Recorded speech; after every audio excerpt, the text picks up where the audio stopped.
Hey Anna, you know what? Ta-da! I just read this book. Have a look, guys. It's a thick one. It's a thick one, but it was great. So, Snow Lands on Top, or The Ballad of Songbirds and Snakes by Suzanne Collins, I would say. But finally, I read it, and I also watched a movie. So this would be more like a comparison of a book and a movie. But at the same time, when I tell you Anna, something you'd never remember, which is all right. So there will be lots of spoilers. Basically, I'll retell everything, so it's okay to listen to. So what is this story about?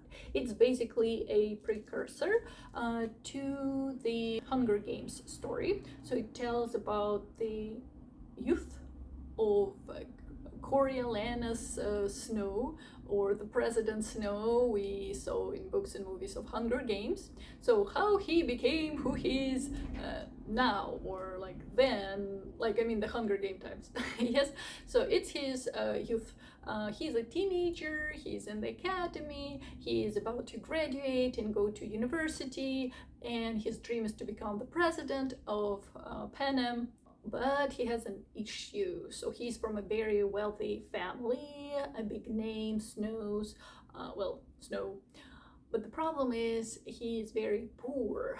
After the war with districts, his family lost everything. When his father was killed, all their assets were in, I think, District 12, or the other district that was completely destroyed. So basically they lost everything. They have only apartment left, and Coriolanus has a cousin, Tigris, and their grandmother. So that's how they live, in their penthouse, and they have no money.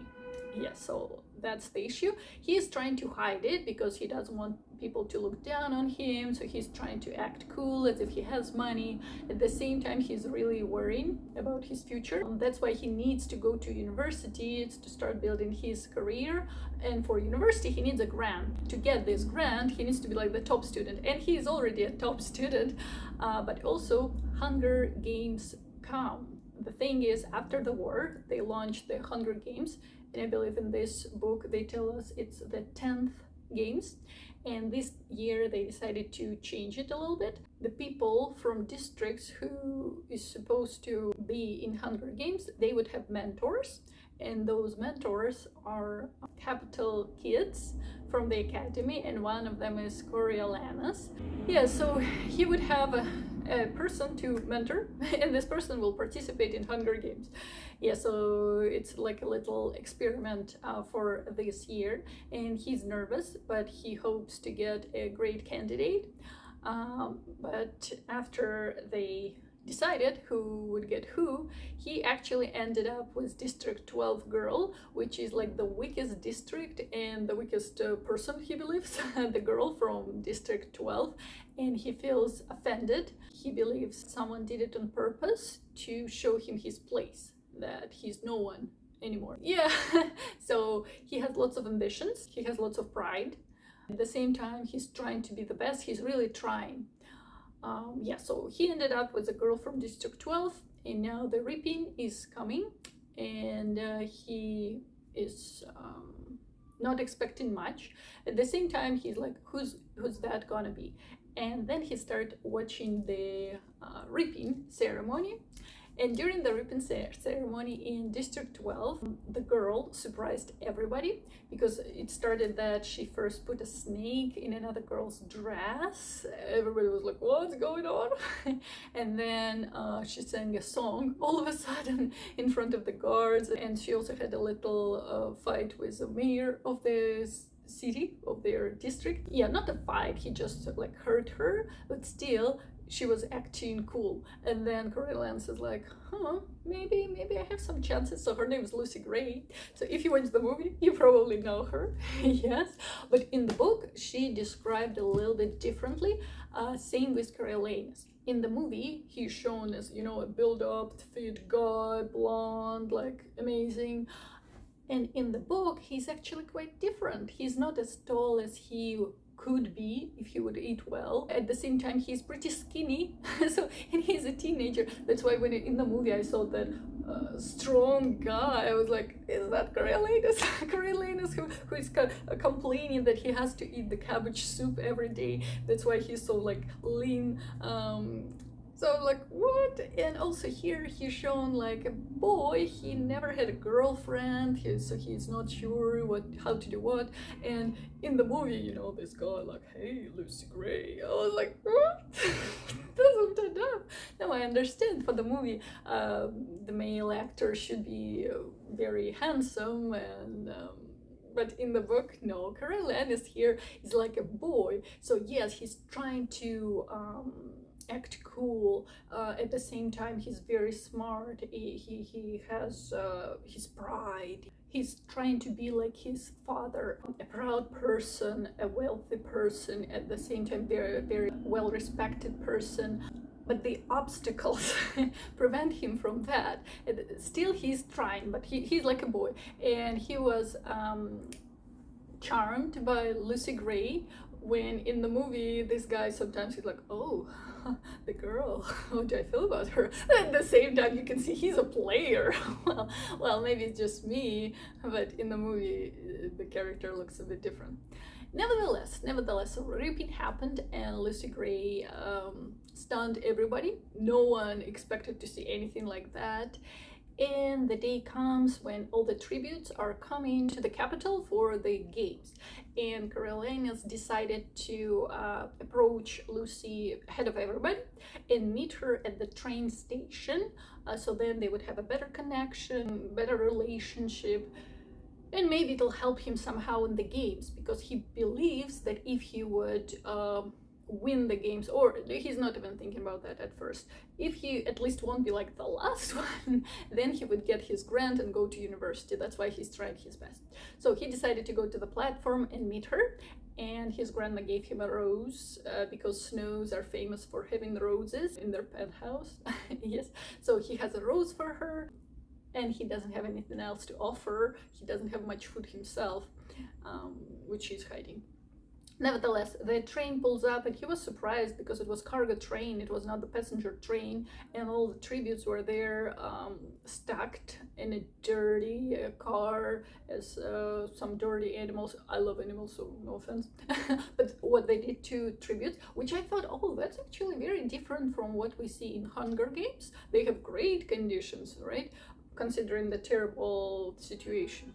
Nevertheless, so the car pulled up and everybody's walking out, or they were dragged out of that car, and Lucy Gray jumps off, and that's when he sees her, and you can see it in the movie too, and he offers a rose, and she's so flirty with him all of a sudden. And that is actually also a little bit different from the movie. So in the movie she's shown more innocent. You know, she's a sweet girl, and yes, sometimes she's using her interesting phrases and she is flirty a little bit. But in the book, you know, I think in the book you can, you know, she went through a lot. So in terms of life experience, she's way more experienced than Coriolanus. So he's just a boy, and she knows what she's doing. Yeah, so she accepted his rose, and they had a little chat, but then it was time for her to go like to the next destination place where she would leave before the games, and he decided to go with her. So they hop on some kind of like a car, well, not a car, was it a van? I don't remember, but all the other tributes are there too. And at that moment Coriolanus felt scared a little bit, because like, what if they're going to me? Which actually makes sense, because they have nothing to lose, and they are in terrible conditions, they're hungry, no one fed them, and what expects them? And all of a sudden he's right here with them, so nice looking in his school uniform, blonde, right? So he for a moment was like, oh my god, what's gonna happen to me? But Lucy was there to have his back, so she said something, and everybody like left him alone. Once they reached the place, he thought, oh, they're going to live like in a hotel or where. Turned out they went to the zoo. and all the tributes were placed in a monkey cage, monkey place, and he ended up there too. And there were people at the zoo, and people saw the tributes and saw him, and he felt like running away. It's so interesting that in this book we read his thoughts, right? And he was like, oh my god, what's going on? I need to run away. But then he's like, no, act cool, no one should see me being scared. Yes, otherwise it'll be everywhere on the news, like snow melted and everything like that. And Lucy actually helped him. She said, own it. So like own this moment. And there were some reporters filming the tributes and the monkey house, so he came up to the reporters and he had a little interview. He introduced Lucy Gray, and then the reporters were like, are you allowed to be here? And he was trying to act cool, like, no one said I couldn't. Yes, but then the peacekeepers, the guards took him away, and he was like, oh, thanks God, I almost died there. And that's actually true. That was his first encounter with Lucy Gray, and he started to feel some fondness for her. He liked her in a way. At the same time, they have a clear separation thing, that districts people are districts people and capital people are different ones. So it believed if you're from a district, you would never be the same as a person from the capital. Yes, at the same time, people from the capital, like the kids who are at this academy together with him, they are very decent.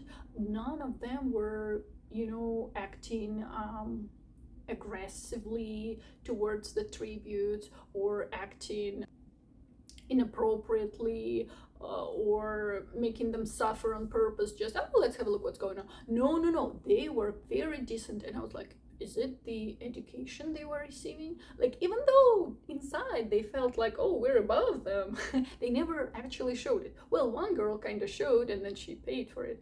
I'll tell about it later. But I was surprised. I was like, okay, maybe education really made people decent, like real gentlemen and real ladies.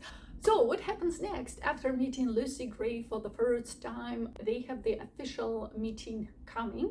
Coriolanus is like, what can I bring her? At the same time, he was called to visit the dean of the faculty and the head game maker in her lab. And he was like, why? What's going on? And the dean, Highbottom, all of a sudden is passive aggressive. So he's speaking in a low voice. At the same time, whatever he said is actually mean. So what he said was, Coriolanus, so you went to this monkey place and you put in danger one of the students of our academy, which is you. And that's why you get a demerit. Let's go. I wake up to a little bit of drool on my pillow.